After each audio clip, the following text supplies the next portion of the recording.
আসসালামু আলাইকুম। প্রিয় দর্শক, আবারও সেই ওয়াকার এই মুহূর্তে দেশের আ দুষ্ট চক্রের মূল যিনি কেন্দ্রবিন্দুতে আছেন, যার পরামর্শে দেশের আ ইউনূস সরকারকে একটা বাজে পরিস্থিতিতে ফেলা এবং বাংলাদেশকে আবারও ভারতের করদ রাজ্য হিসেবে পরিণত করার জন্য যা করা প্রয়োজন সবকিছুই ক্যান্টনমেন্টে বসে করছেন এবং ওয়াকারের সাথে হাত মিলিয়েছেন বেশ কিছু আ জেনারেল এবং সিনিয়র অফিসাররা। যাক, আ আমরা এই বিষয়টা নিয়ে কথা বলার জন্য খুব সংক্ষেপে আজকে আলোচনা করব। আমরা ১ম এই চলে যাচ্ছি কর্নেল মুস্তাফিজ আপনার কাছে। আপনি এই বিষয়গুলো জানেন এবং আপনাদেরকে জানিয়ে রাখি যে উনি মূলত এই খবরটি জানিয়েছেন আমাকে। তো আমরা জানতে চাই যে কি হচ্ছে আসলে হঠাৎ করে খালেদা জিয়ার এই সরি বদমাশ মহিলার নামও মুখে আসে না। সে খালি শেখ হাসিনা বলতে গেলে খালেদা জিয়া চলে আসে। তো শেখ হাসিনার খালাতো ভাই, ফুফাতো ভাই আ আ তাকে ব্রিগেডিয়ার জেনারেল হিসেবে আহসানকে পদোন্নতি দেওয়া হয়েছে গতকালকে। তো হঠাৎ করেই শেখ হাসিনার ফুফাতো ভাইয়ের মতো এই ধরনের অফিসারদেরকে ওয়াকার কাছে টানছে এর কারণ কি? আসসালামু আলাইকুম। আ ১ম এ আমি আ ইলিয়াস ভাই আপনাকে ধন্যবাদ জানাচ্ছি আমাকে ১ম বারের মতো আপনার শোতে আনার জন্য। আপনারা যারা দর্শক এই মুহূর্তে জিনিসটা দেখছেন, ভবিষ্যতে দেখবেন তাদেরকে সালাম জানিয়ে শুরু করছি।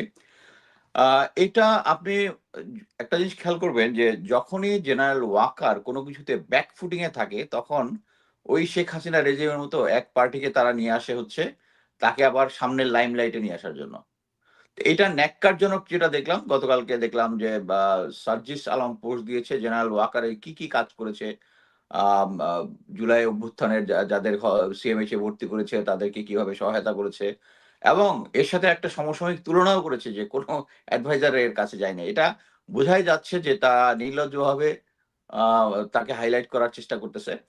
এখানে একটা জিনিস বুঝতে হবে আমি আমার প্রতিটা শোতে আমার নিজস্ব লাইভে একটা জিনিস বারবার বলে আসছি যে বাংলাদেশে এখন যে সমস্যাগুলো চলছে আইন শৃঙ্খলা পরিস্থিতি থেকে শুরু করে সামাজিক, রাজনৈতিক যত কিছু আছে সবকিছুর at least 60% অফ হয়ে যেত যদি জেনারেল ওয়াকারকে সরিয়ে দেওয়া হতো। এর কারণটা কি?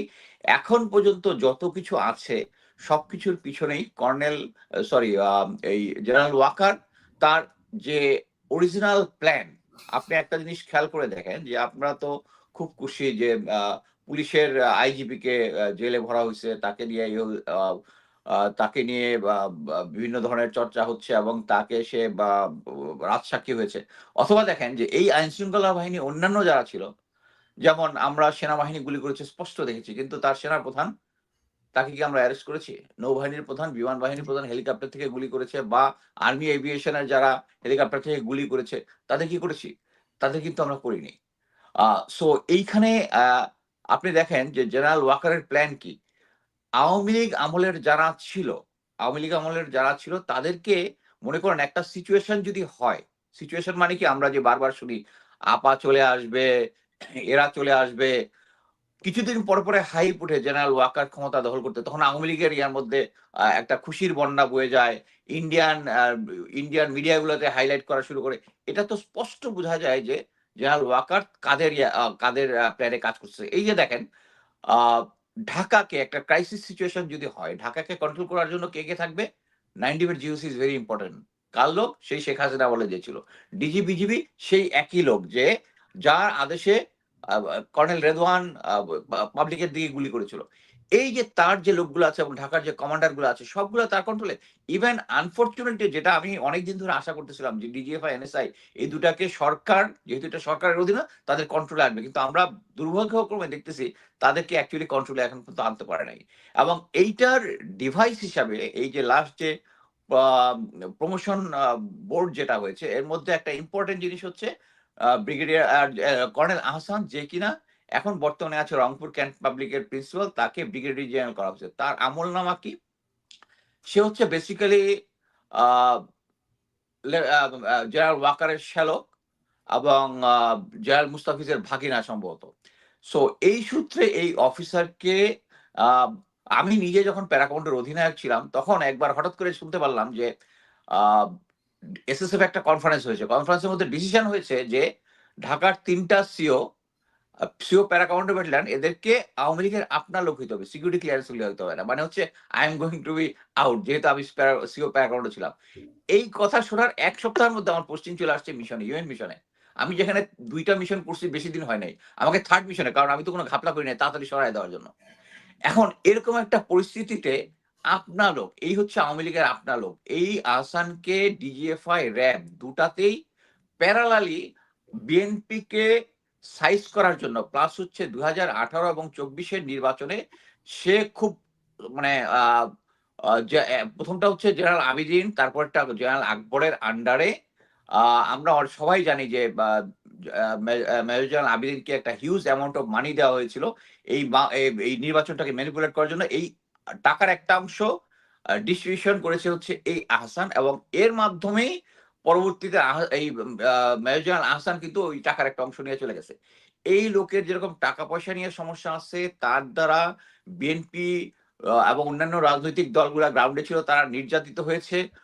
শুধু তাই না, এই আমরা যে জানি যে বিচারপতি সিনহাকে যে দেশ থেকে তাড়িয়ে দেওয়া হয় এবং তাকে প্রেশার দেওয়ার জন্য এই আহসানের মাধ্যমে তার নিকটাত্মীয়দেরকে এনে টর্চার করে তাদেরকে ইয়া করা হয়েছে, এবং একেই দেওয়া হয়েছে হচ্ছে এখন ব্রিগেডিয়ার জেনারেল প্রমোশন দেওয়া হয়েছে। ১ম এ তারা যখন খুব ভালোভাবে এটা কেমনে হইলো? আমার কাছে যেটা মনে হচ্ছে, এটা নিয়ে আমি কিছু খোঁজ খবর নিয়ে যেটা জানলাম, ১ম এ ও যেহেতু একটা হাইলাইট এর মধ্যে ছিল, সবাই তাকে চিনে, তাকে দূরে রংপুরে পাঠায় দিছে।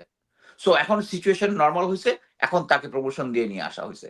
তার এইম একটাই যে তাদেরকে ফিউচারে যদি কোন আ সিচুয়েশন হয়, তাহলে তাদেরকে কাজে লাগানো হবে। আমি আরো কয়েকটা অফিসারের নাম বলি, শুধু এইটা না। একটা হচ্ছে আ মেজর আ মে ব্রিগেডিয়ার জেনারেল মঞ্জুর আছে। আ ডিজিএফআই তে ছিল, জেনারেল সাইফুলের সাথে ছিল, তারপরে জেনারেল আকবরের সাথে ছিল। 46 ব্রিগেডে দায়িত্ব পালন করছে, তাকে প্রমোশন দেওয়া হইছে। দেন আছে হচ্ছে আ একটা আহসানুল কবির, একটা নাম শুনেছেন, লেফটেন্যান্ট কর্নেল ছিল। বর্তমানে তাকে ব্রিগেডিয়ার জেনারেল করা হয়েছে। এই আহসান কবির অ্যাকচুয়ালি মানে ভুল একটা পরিচয় দিয়ে আমার সাথে ইয়া করে আমাকে সবসময় ডিজিএফআই ইনফরমেশন দিত। পিনাকি দাদাকে দিত। পরবর্তীতে আমি বলে দিলাম যে এটা একটা ভুয়া জিনিস। এবং সে গিয়ে ধরাটা খাইছে কিভাবে? সে ক্যাডেট কলেজ ক্লাবে বলছে যে আমাকে মোটামুটি সে ক্যাপচার করে ফেলছে। আমাকে মোটামুটি ডিরিল করে ফেলছে। সো এই একজন আছে। তারপরে হচ্ছে আরেকজন আছে আ আ লেফটেন্যান্ট কর্নেল মুস্তাক ৪৩ নং কোর্সের। হাসিনার আমলে র‍্যাব এবং র‍্যাব ১৪ তে কাজ করেছে। লেফটেন্যান্ট কর্নেল ইফতেখার একজন আছে, ৪২ নং কোর্সে র‍্যাব হেডকোয়ার্টারে কাজ করেছে। Uh lieutenant colonel Khondokar Mustafizur Rahman, unfortunately he is a commando officer. তার ওয়াইফও ছিল ডিজিএফআই তে। এরকম আরো অনেক আছে। বিস্তারিত আমরা হয়তোবা আরো সবকিছু লিস্ট পাবো, কে কোথায় ছিল। অ্যাকচুয়ালি মাত্র প্রমোশনের ইয়াটা বের হয়েছে। এর মেইন এইম হচ্ছে, দেখেন এইটার পাশাপাশি যদি আপনি দেখেন যে এই গত ১৫-১৬ বছরে যে সমস্ত অফিসাররা নিগৃহীত হয়েছে, তাদের প্যারালালি যারা সিভিল অ্যাডমিনিস্ট্রেশন আছে, পুলিশ আছে। আমার ফ্রেন্ড পুলিশে যে আছে, সে অলরেডি ২ টা প্রমোশন পেয়ে চলে গেছে। আর আমাদের যারা এখানে আছে তাদেরকে এখন পর্যন্ত শুধু আশার বাণী শোনাচ্ছে, এবং তাদেরকে নিগৃহীত মানে কি? তাদেরকে চেষ্টা করা হচ্ছে তাদেরকে ডিজিএফআই এর মাধ্যমে ডেকে এনে তাদেরকে একটা ডিল সাইন করানোর চেষ্টা করতেছে। এই ডিলটা করলেই তোমাকে সবকিছু দিয়ে দিব। আপনি দেখেন এখন পর্যন্ত সামান্য কিছু অফিসারকে ফুল রাইট দিয়েছে। আমরা সবাই জানি লেফটেন্যান্ট কর্নেল হাসিন স্যারের মতো লোক, যিনি ডাবল বীর প্রতীক পাওয়া, তাকে কিন্তু এখনো ওই আ চেষ্টা করা হচ্ছে ব্রিগেডিয়ার হাসান নাসির স্যারের সাথে একটা কেওয়াস লাগানোর জন্য। এই যে আপনারা কয়েকদিন আগে শুনেছেন লেফটেন্যান্ট ফিরোজ ইফতেখার, তার সম্বন্ধে তার সাথে আমি অ্যাকচুয়ালি সে আ আ আগস্টের আন্দোলনে ফ্রন্ট লাইনে ছিল। তার সাথে আমার রীতিমতো সবসময় যোগাযোগ থাকতো। বাট আমি যখন শুনেছি তাকে ডিজিএফআই ডেকেছে, আমি তাকে সরাসরি প্রশ্ন করেছি, "এই তোমাকে ডিজিএফআই কেন?" কয়, "স্যার উনি তো আমার প্লাটুন কমান্ডার হন বিএমএ তে। আমাকে ডেকেছিলেন আমার খোঁজ খবর নেওয়ার জন্য, ভালো খোঁজ খবর নেওয়ার জন্য।" আমি বললাম, "তুমি কোন ডিলে যাও নাই তো?" তখন আমার সন্দেহ হইছে। বাট ইফতেখারের একটা ইম্পোর্টেন্ট জিনিস হচ্ছে, সে ডিজিএফআই তাকে ডেকে বিভিন্ন সময় বিভিন্ন অফার দিয়েছে হাসান নাসির স্যারের, ব্রিগেডিয়ার হাসান নাসির স্যারের আ সম্বন্ধে নেগেটিভ কথা বলার জন্য। কিন্তু সে কিন্তু তাকে বিক্রি করে নাই। তার ফাইন্যান্সিয়াল সমস্যা ছিল, ইয়া ছিল। একে যখন কোনোভাবেই করতে পারতেছে না, তখনই কিন্তু আ এই যে ডাকাতির মামলাটা সাজানো হইছে। আপনি একটা জিনিস খেয়াল করে দেখেন, এটা কিন্তু মেইনলি করেছে হচ্ছে the uh uh army security unit. তার মানে হচ্ছে control by um uh brigadier uh নামটা যেন কি? সেলিম আজাদ। ব্রিগেডিয়ার সেলিম আজাদ এবং একজন ডাইরেক্টর ব্রিগেডিয়ার সাজ্জাদ ডিজিএফআই এই সাজ্জাদ আবার 24 লগ করছে সাজ্জাদ আমার কয়েকদিন আগে একটা লাইভের মধ্যে দেখা গেছে আমার কোর্সমেট 24 আওয়াজে সেও আওয়ামী লীগ বাট এটার সাথে সে জড়িত না সে অলরেডি রিটায়ার্ড এই দুজন মিলে তাকে এই ডাকাতির মামলাটা সাজানো হচ্ছে টার্গেট হচ্ছে ব্রিগেডিয়ার জেনারেল হাসান নাসির কি কারণে কারণ ব্রিগেডিয়ার জেনারেল হাসান নাসির 5ই আগস্টে ঘটনার পরে মায়ের ডাকের যারা গুম খুনে জড়িত পুরো ফ্যামিলি গুলোকে নিয়ে উনি ডিজিএফআই কচুক্ষেতের সামনে গিয়ে আন্দোলন করে কিন্তু এই যারা গুম খুন ছিল তাদেরকে বের করছে আদারওয়াইজ কিন্তু তারা সবাই বের হইতে পারতো কিনা আমার যথেষ্ট সন্দেহ সন্দেহ আছে সো এখন মেইন এম হচ্ছে যারাই এই সরকারের পক্ষে বিপক্ষে কথা বলবে তাদেরকে হেনস্থা করা আপনি একটা জিনিস দেখেন আমরা সবাই প্রচার করা হয় যে যখন গণভবনে যায় বা প্রেসিডেন্ট ভবনে যায় জেনারেল ওয়াকার তিনি নামাজের নেতৃত্ব দেন ইমামতি করেন উনি তাহাজ্জুদের নামাজ পড়েন কিন্তু তার আন্ডারে যে সমস্ত ডিজিএফআই এর লোকজন আছে তারাই এই ব্রিগেডিয়ার জেনারেল হাসান নাসির এবং এর সাথে আপনার কয়েকদিন আগে ব্রিগেডিয়ার তানবীরের মিসেসকে দেখেছেন যিনি ভারতের এগেনস্টে কথা বলেছেন 25শে ফেব্রুয়ারির যে ওখানে উনি যখন ছিলেন ওখানে ভারতে হিন্দি ভাষায় কথা বলতেছি এটা বলার পরবর্তীতে তার পরিবারের উপরে পুরা খড়গ নেমে আসছে এবং বর্তমানে হাসান নাসির স্যার এবং আমি এটা নিয়ে কয়েকটা লাইভ এবং পোস্ট করছি প্রত্যেকটার মধ্যে এই ডিজিএফ এর যে সিগনেচার বট কমেন্ট যারা আছে এরা এসে এই হাসান নাসির স্যার এবং তানভীর ভাবির ছবি একসাথে করে খারাপ খারাপ কমেন্ট দিচ্ছে আপনি এখন একটা জিনিস দেখেন যে জেনারেল ওয়াকারকে সেই তাহাজ্জুদ আর তাহাজ্জুদ পড়া নামাজি ইমামতি করা এবং ছোটবেলা থেকেই তার কোর্সমেটরা বলতেছে তাকে 5 ওয়াক্ত নামাজ পড়া ওই ক্যাটাগরিতে ফেললে হবে না সে অলরেডি এভিল অলরেডি ধাপে ধাপে ধাপে প্রথম থেকেই জেনারেল ওয়াকারের জিনিসটা আমরা বলে আসছি কিন্তু প্রতিটা ধাপে ধাপে উনি প্রমাণ করেছেন সেই বুকে পাথর চাপা দেওয়ার স্টোরি থেকে শুরু করে এখন পর্যন্ত সবকিছুতেই বলে আসছেন যে উনিই হচ্ছে সেই নাটের গুরু যারাই শেখ হাসিনার বিরুদ্ধে কোনো কিছু বলতেছে বা তার বিরুদ্ধে কিছু বলতেছে এবং সে যখনই একটু বিপদে পড়তেছে তখনই এই তার কেনা মিডিয়া তার কেনা বট এবং বর্তমানে যারা অথেন্টিক লোক লাইক সার্জিস এখন তার পক্ষে পড়ে দিচ্ছে হ্যাঁ সে বেঁচে চিকিৎসা পাচ্ছে এটাতে কোনো ভুল তথ্য সে দেয় নাই কিন্তু সে যেটা করতে চাচ্ছে সেটা হচ্ছে তাকে একটা মহাপুরুষ বানানোর চেষ্টা করতেছে অন দ্য প্রেজেন্ট কনটেক্সট হোয়ার সে দেশটাকে একটা এনার্কির মধ্যে নিয়ে গেছে এখন পর্যন্ত যতগুলো ক্রাইসিস হয়েছে আমি একটা জিনিস বলতে পারি ইলিয়াস ভাই আমি 28 বছর চাকরি করেছি এর মধ্যে নাম্বার অফ টাইম এসব তো ইনহেড অফ সিভিল পাওয়ারে কাজ করেছি আমি জীবনে ম্যাজিস্ট্রেসি পাওয়ার পাই নাই কিন্তু ম্যাজিস্ট্রেসি পাওয়ার না পাইলেও আমরা যখন মাঠে নেমেছি পাবলিক আমাদেরকে রেসপেক্ট করেছে যারা গন্ডগোল পাকানোর ছিল তারা 100 হাত দূরে চলে গেছে কিন্তু বর্তমানে আপনি দেখেন সেনাবাহিনী গ্রাউন্ডে আছে তারপরেও আইন শৃঙ্খলা বাহিনী নিয়ন্ত্রণ করতে পারতেছে না পাবলিক সেনাবাহিনীর সম্বন্ধে আমি কেন বলতেছি আমাকে অনেকে বলে যে কেন আপনি বারবার সবাই তো বলে না সেনাবাহিনীর বিরুদ্ধে কেন আমি বলি কারণ আমি যে সেনাবাহিনীতে ঢুকেছিলাম সেই সেনাবাহিনীর একটা রেসপেক্ট ছিল পাবলিক আমাদেরকে রেসপেক্ট করতো এটা ছিল ইটস লাইক ওল্ড নাইটহুড যখন তাদেরকে বলা হইতো যে তোমার মৃত্যুর সামনে আসলেও তুমি কখনো মিথ্যা কথা বলবো না এখন আমি দেখতেছি আমার সেই সাথীওয়ালা ভাইরা গুম গুম করতেছে আমার সাথীওয়ালা ভাইরা যেটা জানতাম যে তারা তাদের কাছে যদি আপনি কোটি টাকা রেখে যান ইনশাল্লাহ সেফ থাকবে আর্মির সাথে ওই ইন্টিগ্রিটিটা ছিল এখন তারা এদের সাথে মিলে কোটি কোটি টাকা বিদেশে পাচার করতেছে এই আমার কোর্সমেট যে জিয়াউল হাসান সেও যখন বিদেশে যখন তাকে ধরা হয় তার বাসা থেকে 2 ট্রাঙ্ক ফরেন কারেন্সি পাওয়া গেছে সো এই সমস্ত জায়গায় তারা অ্যাকচুয়ালি এখন পৌঁছে গেছে এই সমস্ত জায়গা থেকে আনতে হলে আমাদেরকে অরিজিনাল বাংলাদেশ আর্মির যে মোটিভেশনটা আছে ওইটাতে আনতে হলে আপনি একটা জিনিস আরো খেয়াল করে দেখেন লেফটেন্যান্ট জেনারেল শাহিন অজিত দোভালের সাথে তার টেক্সট মেসেজ আদান প্রদান হচ্ছে এটা ওয়াকার জেনে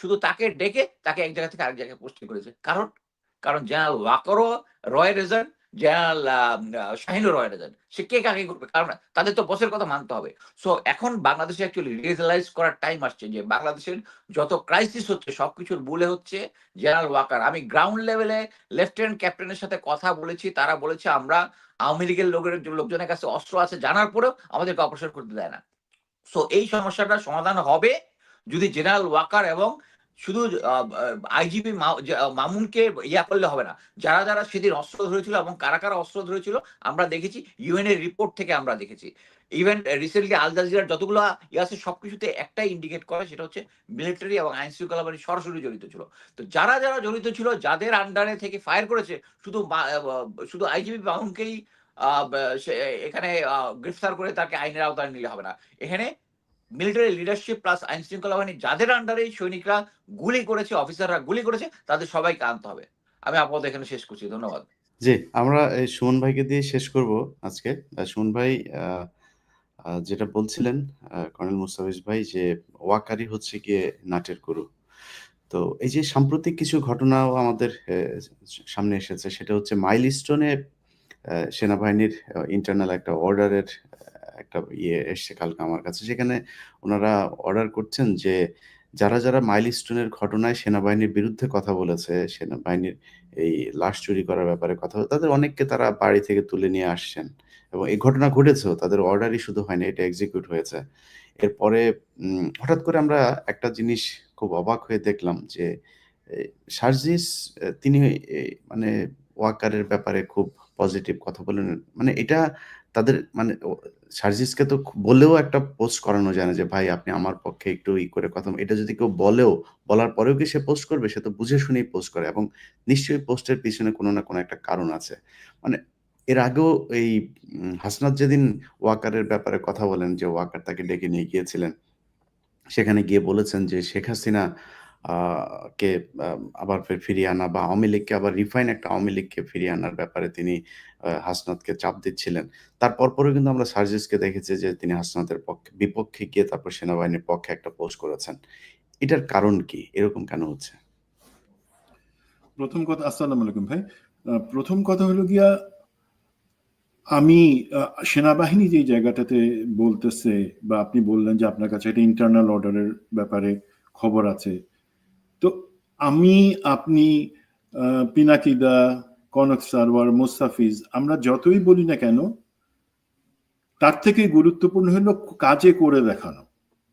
তো সেনাবাহিনী, আমি তো প্রশংসা করব, সেনাবাহিনী যেভাবে উদ্ধার কাজটা করছে, যেভাবে মিডিয়াতে আসছে, সেটা অবশ্যই প্রশংসনীয়। সেই ব্যাপারে কিন্তু আপনারা কেউ বা আমি কখনো সেটা নিয়ে প্রশ্ন করি নাই। আমাদের প্রশ্ন ছিল দুর্নীতির কারণে, অদক্ষতার কারণে এবং শেখ হাসিনার কথা জি হুজুর বলে মেনে নিয়ে আমাদের বৈমানিক শুধু না, আমাদের দেশের শিশুদেরকে, সাধারণ নাগরিকদেরকে এই ধরনের একটা পুরনো বিমান, যেটা নতুন বিমান হিসেবে কেনা হয়েছিল, সেই ঘটনা, সেটাই আমাদের সবার ফোকাস ছিল। কিন্তু সরি আমি একটু ইন্টারাপ্ট করি। সেটা শুধু এইটা না। হুম, এই সেনাবাহিনীর লোকজন গিয়ে এবং আমি একদম ওই স্কুলের শিক্ষকের কাছে শুনেছি। তারা গিয়ে তাদের একটা দল তো উদ্ধার কাজ করেছে। ২-৩ জন গিয়ে তারা ১ম এই তাদেরকে জিজ্ঞেস করেছে সিসি ক্যামেরার জি, ফুটেজের ইয়েটা কোথায়? সেখান থেকে তারা মেমোরি কার্ড-টার্ড যা আনার দরকার সেই হার্ড ডিস্ক গুলো নিয়ে এসছে। তারপরে জি, রাতের বেলায় কেন তাদেরকে বালতির ভিতরে করে হাড়-গোড় তারপরে এগুলো নিয়ে লাশ নিয়ে বের হতে হবে? মাইলস্টোনের স্টুডেন্টরা তো সেনাবাহিনী সেখানে গিয়েছে সেটার বিপক্ষে ছিল না। তারপর তাদের গায়ে হাত তুলেছে, শিক্ষকদের গায়ে হাত তুলেছে। সেই কাজগুলিও তো এই সেনাবাহিনীই করেছে। জি, মানে আমিও সেই পয়েন্টে আসছি। সেনাবাহিনী যে কাজটা করেছে বা সেনাবাহিনী কাজের মাধ্যমে প্রমাণ করবে, তার তো কাউকে শাটডাউন করানো, কাউকে মারধর করা, ভিতরে ঢুকে, যারা চিন্তা করেন যেই পিতার, মাতার, ভাই বোনের সন্তান বা ভাই বোন এই দুর্ঘটনার মধ্যে পড়ছে, তাদের মানসিক অবস্থাটা কি, সেই অবস্থায় তাদের আপনি পিটাইতেছেন। আপনাকে একটা সত্য প্রতিষ্ঠা করবার জন্য পিটানোর দরকার হয় না, কাউকে তুলে নিয়ে জিজ্ঞাসাবাদ করার দরকার হয় না, ভয় দেখানোর দরকার হয় না। আপনারা যদি ভালো কাজ করে থাকেন সেটার প্রশংসা লোকে করবে, কিন্তু ভিতরে ভিতরে আপনাদের মনে যদি কোনো সন্দেহ থাকে যে না, আপনারা যে কাজটা করতেছেন আপনারা ইমানদারির সাথে সেই কাজটা করেন নাই, এই 15 বছরে করেন নাই, এবং 15 বছরে আপনাদের অভ্যাস হয়ে গেছে লোকের মুখ বন্ধ করার জন্য, তাহলে আপনারা ভুল করতেছেন। এখন এটা হলো কি, তাদের প্যানিকের কারণে তারা করতেছে। এই ব্যাপারটাতে আমি একটু আসবো। তার আগে সার্জিসের ব্যাপারে যে জিনিসটা আপনি বলছেন, সার্জিস আলম অবশ্যই বিপ্লবের একজন, হাজারো কর্মী এবং নেতা। প্রথম কথা, বিপ্লবে কোনো নেতা ছিল না। বিপ্লবে নেতা থাকলে কোনোদিন এই বিপ্লব সফল হতো না। সেটা বিএনপিও পারে নাই, কেউ পারে নাই। নেতা দিয়ে কাজ হয় না, সেটা ছাত্র জনতা বুঝাই দিছে। আপনারা সমন্বয়ক হিসেবে সামনে ছিলেন, সেই কারণে লোকে আপনাদের চিনে। বাট আমি আপনারা তো নেতা মানি না, বা আপনাদের কাউকে আমি মানি, মাঠের সানজিদাকে আমি নেতা মানি। বাট এখানে নেতা থাকে কোন, তো এখন সমস্যা হলো আপনারা হয়ে গেছেন নেতা। আর সার্জিস এই কথাগুলো বলতেছেন, আমি ঐক্যে বা তাদের যে একটা স্পিরিট এখন পর্যন্ত আছে, এনসিপি তো আমি বিশ্বাস করি না, ছাত্র শক্তিতে বিশ্বাস করি। তো সেইখানে আমি সেটাকে দুর্বল করতে চাই না, বাট আমি যতদূর জানি, এবং এটা ইভেন বিভিন্ন মিডিয়াতেও আসতেছে, এনসিপির শীর্ষ পর্যায়ের 2-3 জন নেতা তারা যে আগে থেকেই কম্প্রোমাইজ ছিলেন, অথবা তারা ডিজিএফআই এর আশ্রয় ছিলেন, ডিজিএফআই এর প্রোটেকশনে থেকেই আন্দোলনের নামে সেই সময় জয়েন করছিলেন, এবং সেগুলার ভিডিও ফুটেজ বা ছবি, সিসিটিভি ফুটেজে তারা ডিজিএফআই এর মেসে কোথায় ছিলেন, কার সাথে ঘুরতেছেন, কার সাথে বৈঠক করতেছেন, সেগুলো কিন্তু এনসিপির ভিতরে অনেকে জানে এবং দেশের জনগণ কিছু একটা অংশ জানে। আমরা এই জিনিসগুলা এখন এক্সপোজ করতেছি না, বাট আমার মনে হয় সেইটা একটা ভয়, সেইটা একটা রশি তাদের কোমরে বেঁধে, সেই 2-3 জনের কোমরে বেঁধে রাখা হয়েছে, যে দেখো তোমাদের এই জিনিসগুলো কিন্তু পাবলিক যদি জানে যে তোমরা আসলে আন্দোলনের কোন পক্ষে ছিলা, তাহলে মুশকিল, সুতরাং বেশি বারবার বানা, আর মাঝে মাঝে আমাদেরকে একটু তেল দিবা, সেই কাজটা হয়তো করতেছে। বাট জনাব সার্জিস আলম, আপনি এখন নেতা হিসেবে প্রতিষ্ঠিত, আমি চাই না যে এই ব্যাপারে আপনার সাথে কনফ্রন্টেশনে যাইতে, বাট যখন আপনাদের কোনো দুর্বলতা দেখি তখন মনে হয় যে আসলে এখানে অন্য কিছুর ভয় বা টান আপনাদের মধ্যে আছে। আপনাদের ভয় থাকবে কেন? আপনারা এই অগ্রসেনানী হিসেবে এই বিপ্লবে ছিলেন। এখন একটু যদি আমাকে 3টা মিনিট সময় দেন, কর্নেল মোস্তাফিজ যে জিনিসগুলো বললো, সেখানে আমি ওই আহসানের ব্যাপারে কিছু, ব্রিগেডিয়ার জেনারেল হয়েছে যে আহসান, সেই ব্যাপারে তেমন কিছু বলবো না। একটা হচ্ছে সে জেনারেল মোস্তাফিজের বড় ভাইয়ের ছেলে, মানে জেনারেল মোস্তাফিজের ভাতিজা, সেই সূত্রে হাসিনার কাজিন এবং জেনারেল ওয়াকারের শালা। তার এত যে দুর্নীতি জেনারেল মোস্তাফিজ সব কভার করেন। শুধু দুইটা আমি আপনাকে বলি, বিচারপতি সিনহা, প্রধান বিচারপতি সিনহাকে যখন চাপ দিয়ে তাকে দেশ থেকে বাধ্য করা হইলো এবং পদত্যাগে বাধ্য করা হইলো, এই কাজটা ডিজিএফআই হয়ে এই ভদ্রলোক করছিল, দি দেন কর্নেল আহসান। 1 নাম্বার। 2 নাম্বার জিনিস হলো, এই এসআইবিএল ব্যাংক যেটা দখল করলো এস আলম গ্রুপ, সেটার দখল সে করাই দিছিল এই অফিসার। এখন এই ধরনের অফিসার মোস্তাফিজের পয়েন্ট অফ ভিউ থেকে বসে তারাই প্রমোশন পাচ্ছে, ওয়্যারাজ যারা হাসিনার সময় বিভিন্ন ধরনের শাস্তি পাইছে অন্যায়ের প্রতিবাদ করবার জন্য, তাদের কাউকে একজনকে, আমি এখন পর্যন্ত যে লিস্ট দেখলাম, তাদের কাউকে তো প্রমোশন দেন নাই। কি অজুহাত? তারা কারণ শাস্তি পাওয়ার সাথে সাথে তারা পয়েন্টে বা ট্রেসে পিছনে চলে আসে, বলছে না তাদেরটা বিবেচনা করা হবে না। কেন বিবেচনা করবেন না আপনারা? এর মাঝে ইমরান ইবনে রৌফ, ইলিয়াস আপনার প্রোগ্রামে আমরা আলাপ করছিলাম, সে শুধু এনটিভি ভবনে আগুন লাগানো, হেফাজতে মানে শাপলা চত্বরে গুলি করে শত শত মুসল্লিকে বা নিরীহ ছেলেকে, মাদ্রাসার ছেলেকে মারা, দেন কোর্টের সামনে 7 মার্ডার বা অপহরণ, সেটা এই ধরনের অনেক কাজে জড়িত, যেই ব্যাপারে জাতিসংঘ এবং আন্তর্জাতিক মহলেও প্রশ্ন আছে বলে তাকে প্রমোশন হাসিনাও দিতে পারে নাই, হাসিনার প্রিয় লোক, তাকে এখন আপনি প্রমোশন দিচ্ছেন on retirement, say brigadier general হবে। তো এগুলা, এই পুরস্কারগুলো কেন দিতেছে? আপনার আমার রাগ হওয়ার কথা, বাট এই রাগের পিছনে আমি বলি আসলে জাতির জানা উচিত আসলে কি হয়েছিল। 5ই আগস্ট আমাদের যেই বলেন যে ছাত্র জনতার সাথে সেনাবাহিনী হাত মিলায় বিপ্লবে নেতৃত্ব দিছিল, হাসিনাকে দেশ ছাড়া করছিল, আমি বলি যে প্ল্যানটা ছিল সেই অনুযায়ী হাসিনার কখনোই 5 তারিখে যাওয়ার কথা ছিল না। হাসিনার প্ল্যান ছিল 6 তারিখ বিকালে সে একটা জাতির উদ্দেশ্যে ভাষণ দিয়ে বলবে যে ঠিক আছে, প্রয়োজন হলে আমি ক্ষমতা ছেড়ে দিতে পারি, আপনারা দেশবাসী যদি চায় আমি নির্বাচন দিব তত্ত্বাবধায়ক সরকারের আদানে। এইভাবে সে একটা আদেশ দিয়ে সে হয় কুমিল্লা সেনানিবাসে গিয়ে 3-4 দিন থাকবে, অথবা সিচুয়েশন খারাপ হলে সে ভারতে চলে গিয়ে থাকবে, বাট দেশের লোক জানতে পারবে না, দেশের লোক জানবে সে আছে। এইভাবে প্ল্যান ছিল। বাট 3 তারিখ থেকেই মোটামুটি একটা ধারণা করা হয়, বোঝা যায় যে না, হাসিনা টিকতে পারবে না হয়তো এইভাবে দেশে থেকে। তখন 3 তারিখে কিন্তু এই মেজর লেফটেন্যান্ট জেনারেল মুজিব, দেন আমাদের জেনারেল তারেক সিদ্দিকী, খুনি জিয়াউল আহসান, মেজর জেনারেল জুবায়ের, এরা কিন্তু মিটিং করে তারেক সিদ্দিকীর বাসায়, ভারতের যে স্টেশন কমান্ডার আছে রয়ের তার সাথে, এবং ওইখানে প্ল্যানটা চূড়ান্ত হয়। 12 জনের প্যাসেঞ্জার লিস্ট, যে সেখানে যাবে, সাথে প্যাসেঞ্জার লিস্টে যে যাইতে পারে নাই সে হইল গিয়া আমাদের দরবেশ, সে আমেরিকান এম্বাসিতে আটকা পড়ে গেছিল বলে যেতে পারে নাই। তো দেখেন 3 তারিখে যখন এটা হলো তখনও কিন্তু প্ল্যান ছিল যে 6 তারিখে যাবে, 6 তারিখের ফ্লাইট, সমস্ত প্যাসেঞ্জার লিস্ট। বাট যখন 5 তারিখে আমাদের ছাত্র জনতা চলে আসলো গণভবনের একদম কাছে, সেই মুহূর্তে কিন্তু জেনারেল ওয়াকার ছুটে গেলেন গণভবনে, উনি গেছিলেন, কিন্তু ওনাকে পিস্তল দেখানো হয়েছে, ওনাকে ভয় দেখানো হয়েছে। এগুলা ভাই গল্প বানানো হয়েছে আমাদেরকে বোঝানোর জন্য যে উনি কত বড় লাইফ রিস্ক নিয়েছিলেন। যেটা হচ্ছে উনি তাকে এই পতিতা হাসিনারে বললেন যে আমাদের যে প্ল্যান ছিল 6 তারিখে আপনি যাবেন, সেটা আগামীকালকে, সেটা তো হইতেছেন, এখন হাতে খুব কম সময়, মাত্র 15-20 মিনিট আছে, এর মধ্যে আপনারা যেতে হবে।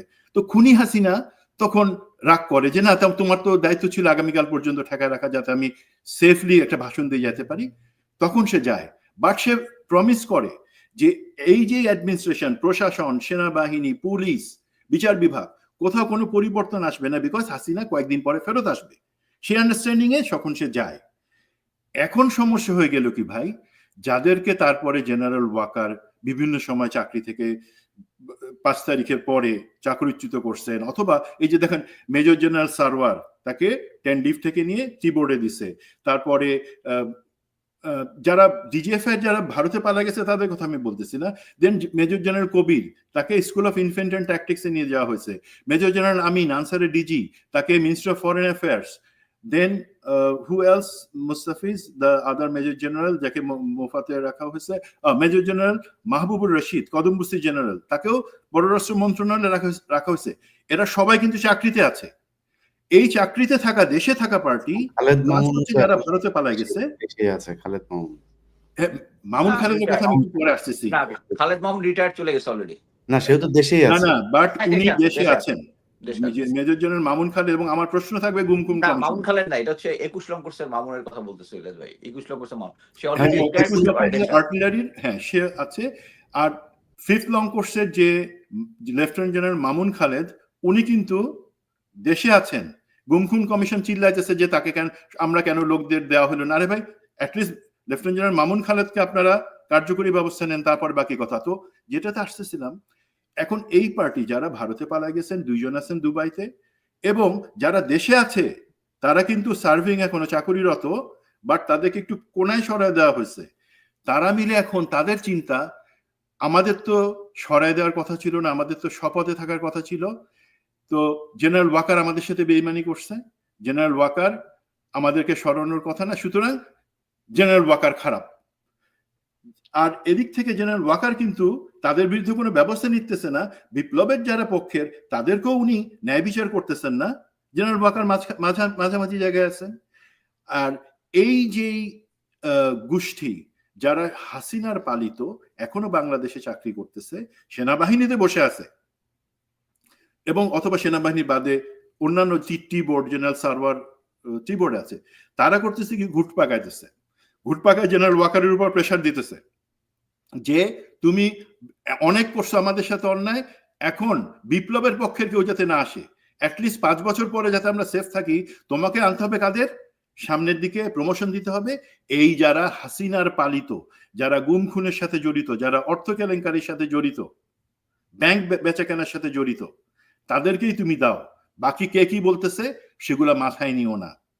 এই হচ্ছে সিচুয়েশন, যে আমরা পুরাটা সত্যি যখন জানি, বুঝবো যে কখনো অ্যাকচুয়ালি কেউ বিপ্লবের পক্ষে এসে দাঁড়ায় নাই। শুধু গা বাঁচানোর একটা সময় ছিল, তারা সেই গা বাঁচাইছেন। সেই সময় বিপ্লব বাংলাদেশের জনগণ আনছে। আপনি জেনারেল ওয়াকার কাছে জিজ্ঞাসা করেন, আপনি কি বিপ্লব আনছেন, উনি কিন্তু বলবেন না। উনি বলবেন না, আমি সংবিধান রক্ষা করছি। মানে শেখ হাসিনাকে বিমান বাহিনী প্রধানের দায়িত্বে সরাসরি একটা পতিতা প্রধানমন্ত্রীরে ভারতে নিয়ে সেফ রেখা, সেইটাই সংবিধান সমুন্নত রাখা। দুঃখিত, আমি সেটা বাই করি না। তো এই জায়গাগুলো যদি আমরা বুঝি, তাহলে বুঝবো যে আজকে যে অন্যায় বিচার, আমাদের প্রত্যাশা অনুযায়ী সেনাবাহিনী বা প্রশাসনে বিপ্লবের পক্ষের লোকদেরকে এখনো দাবায় রাখা হইতেছে, বিশেষ করে সেনাবাহিনীতে। তার বিপরীতে বিপ্লবের বিপক্ষের লোকদের প্রমোশন দেওয়া হয়েছে। এটা হলো সেই আকুতি বা তার ব্যাকগ্রাউন্ড। প্রিয় দর্শক, আমরা সেনাবাহিনী নিয়ে ধারাবাহিক এই জিনিসগুলো প্রচার করছি। এর কারণ হচ্ছে যে আমরা চাই সেনাবাহিনী একটা আমাদের দেশের জন্য একটা গর্বের সংস্থা। এই সংস্থাটা যদি সঠিক পথে থাকে তাহলে আমার দেশের স্বাধীনতা এবং সার্বভৌমত্ব এটা ঠিক থাকবে। আমরা বেশ কদিন ধরে দেখছি যে ইলিয়াস ভাই, আমি ওই জঙ্গি নাটক সাজানোর জন্য একটা পরিকল্পনা চলছে। এই যে ডিজিএফআই এর বিভিন্ন লিখে দেওয়া স্ক্রিপ্ট লিখে তাদের নিয়োগ করা কিছু অফিসারদেরকে দিয়ে তারপরে এই নাটকগুলো সাজানো হচ্ছে। যে নাটক তারা দীর্ঘদিন ধরে এই যাদের যে অফিসারদের নাম এখন এসেছে তারাই করতো এগুলো। এবং যেটা বলছিলেন সুমন ভাই যে হেফাজতের রাতে যে ইমরান ইবনে রউফ তাদের যেই আমরা শুধু এখন সবকিছুতেই সেনাবাহিনীর ওই বেনজির আর সেনাবাহিনীর একজন জিয়াউল হাসান এই ২ জনের উপরেই সব দায় চাপানোর চেষ্টা করি। তাদের অপরাধের পাশাপাশি এরাও যে অপরাধ করেছে সে অপরাধগুলো আমরা খুব একটা আলোচনায় রাখছি না এবং তাদের বিরুদ্ধে কোনো ব্যবস্থাই নেওয়া হচ্ছে না আদৌ। যাই হোক এই কারণে আমরা মনে করছি যে সেনাবাহিনীকে একটা স্বচ্ছতার আওতায় আনা হোক, তাদের বিচারের আওতায় আনা হোক। তারা পিলখানা হত্যাকাণ্ড থেকে শুরু করে এই পর্যন্ত যত হত্যাকাণ্ড, গুম খুনের সাথে জড়িত সেই বিষয়গুলোর বিচার হোক। আমরা মুস্তাফিজ ভাই কিছু একটা বলতে চাচ্ছেন, আপনাকে দিয়ে শেষ করে দেব। ধন্যবাদ। আমি যেটা বলতে চাচ্ছিলাম সুমনের কথা প্রেক্ষে যে ইমরান ইবনে রউফ যে যাকে রিটায়ারমেন্টের সময় ব্রিগেডিয়ার জেনারেল দেওয়া হয়েছে, সে আমি এখন যেটা শুনলাম সে এক ধরনের রাজসাক্ষী হওয়ার প্ল্যান করেছে। সে গুম খুন কমিশনের কাছে এসে তার সাথে অ্যাকচুয়ালি আমার পোস্টম্যান মেজর জেনারেল জিয়াউল হাসানের একটা ব্যক্তিগত দ্বন্দ্ব ছিল। এই দ্বন্দ্বের কারণেই অ্যাকচুয়ালি ওই আওয়ামী লীগের সময় সে প্রমোশন পেতে পারেনি। সো এখন সে একটা রাজসাক্ষী হওয়ার চেষ্টা করতেছে। বাট আই গ্যারান্টি ইউ ওই যে হেফাজতে ইসলামের সময় যে হত্যাকাণ্ডটা সে করেছে প্লাস অন্যান্য করেছে, সে ফার্স্ট টাইম আমার কাছে 1 to 1 এ কথা বলেছে। সে এই কাজগুলো সে করেছে এবং তার সাথে যে ভারতীয় কানেকশন আছে এটা আমার সাথে নির্দ্বিধায় স্বীকার করেছে। এবং এরকম একটা অফিসারকে শুধু রাজসাক্ষী হলে ছেড়ে দেওয়াটা আমার মধ্যে যুক্তিতে হবে না। Same with lieutenant general Mamun Khaled. উনি নিজে প্রথমে গুম খুন কমিশনের কাছে গিয়ে একটা রাজসাক্ষী হওয়ার একটা ধান্দা করেছেন, বাট উনি হচ্ছে অরিজিনাল আওয়ামী লীগ। সে is a very smart man. সে গুম খুন কমিশন ৩ মাস পরে বুঝতে পেরেছে যে actually he is not giving any information. সে শুধু ঘুরাচ্ছে এবং বেসিক্যালি কিছুই দেয় নাই। পরবর্তীতে আমরা দেখেছি যে পরবর্তীতে তার যে ভ্রমণ নিষেধাজ্ঞাটা আসছে অনেকদিন পরে। সো এরকম একটা পরিস্থিতিতে আমি এটাই বলবো যে সমস্ত অফিসারদেরকে প্রমোশন দেওয়া হয়েছে ওই সময়, এদেরকে ব্যবহার করা হবে এই যারা এটার এগেনস্টে যারা কথা বলতেছে, জেনারেল ওয়াকারের এগেনস্টে, আওয়ামী লীগের এগেনস্টে, এদেরকে ওই যে জিনিসটা বলেছি যে খুব সূক্ষ্মভাবে তারা তাদের উপর প্রেসার ক্রিয়েট করার চেষ্টা করবে। সো আমি মনে করি যে এই জিনিসটা ইয়াতে তত্ত্বাবধায়ক সরকার বা ইন্টারিম গভর্নমেন্ট যেটাই বলুক, জেনারেল প্রফেসর ইউনুসকে অ্যাটলিস্ট ডিজিএফআই এবং এনএসআই এর উপরে ওনারা কোনো কন্ট্রোল দিতে পারে নাই, কোনো কন্ট্রোল নিতে পারে নাই। এটা অ্যাকচুয়ালি আমি বলবো ব্যর্থতা, এই সরকারের একটা ব্যর্থতা। এবং এটাই আমি মনে করি যে জেনারেল ওয়াকারকে যদি সরায় দেওয়া হয় তাহলেই অন্যান্য যারা আছে তারা ইয়ে হয়ে যায়। এই যে মেজর জেনারেল সারোয়ারের কথা যেটা বললো, উনি সিটিআইবি তে ডিরেক্টর থাকা অবস্থায় warrant office honorary captain Zahur, যেটা নিয়ে আমি একটা পোস্ট দিয়েছি, যেটা 2019 সালে সে ডিজিএফআই কাস্টাডিতে মারা যায়। এবং আমি জানি না এটা নিয়ে, আমি অ্যাকচুয়ালি তার ছেলেও আছে একজন মেজর নাহিদ, আসামে চাকরি করতেছে, কিন্তু সে চাকরির ভয়ে কিছু করতেছে না। আমি আশা করি গুম কমিশন এই কেসটা সামনে নিয়ে আসবেন। ধন্যবাদ। ইলিয়াস, সরি, আমি জানি আপনার হয়তো তার আছে, 2টা মিনিট আমাকে একটু দিবেন, যেহেতু জেনারেল মামুন খালেদের কথা আসলো। জি, 2 মিনিট পাবো নাকি পাবো না? না, আমি তাড়া নেই ভাই, আমি লেজার টাইম পাস করতেছি, সমস্যা নেই, আপনি বলেন। আচ্ছা, এখন লেফটেন্যান্ট ইফতেখারের ব্যাপারে একটু কিছু আগে কথা বলতেছিল যে একজন অফিসারকে ফাঁসানো হয়েছে ডাকাতি, পুরা নিউজ মিডিয়া সব জায়গায় চলে আসছে। কিন্তু যে এখন ধরেন এই যে ডিজিএফআই না, তো এটা হচ্ছে মিলিটারি ইন্টেলিজেন্স, মানে general Selim Azad brigadier general, সেই জিনিসগুলা চালছে এইভাবে যে যেহেতু সে এর মাধ্যমে জেনারেল হাসান নাসিরকে তারা পচাইতে চাইছিল। আপনি এটা নিয়ে 2টা প্রোগ্রামও করছেন। এখন জিনিসটা কি ভাই একটু দেখেন তো, এইটাতে অ্যাকচুয়ালি সম্মান কার হানি হয়েছে? সেনাবাহিনী সম্মান হানি হয়েছে। তারা তাদের একটা স্বার্থ উদ্ধারের জন্য তারা এখন একটা ভাগ করে ফেলছে, serving officer versus retired officer, যেটা আমরা চাই না। যে সেইভাবে এই ধরনের নাটকগুলা, আমি কখনো আমার নিজের ব্যাপারে কখনো কিছু বলি না। আমি একটা জিনিস একটু ঘটনা বলি। 2009 সালে যখন বিডিআরে আমি প্রতিবাদ করা এবং জেনারেল মইনুল আহমেদকে দরবার করতে বাধ্য করায়, আমাকে যে 3 দিন পরে হাসিনার অ্যাড্রেসে 3 দিন পরে আমাকে যে গুম করে 2.5 দিন রাখলো ডিজিএফআই-তে, সেই সময় থেকে তার বাধ্য আমাকে ছেড়ে দিছে, মেরে ফেলে নাই। বাট তখন থেকে তাদের মনে একটা ধারণা যে আমার কাছে কোনো এভিডেন্স আছে বা কোনো বড় কোনো প্রমাণ আছে এই সরকারের বিরুদ্ধে বিডিআর বা অন্য কোনো ঘটনা নিয়ে।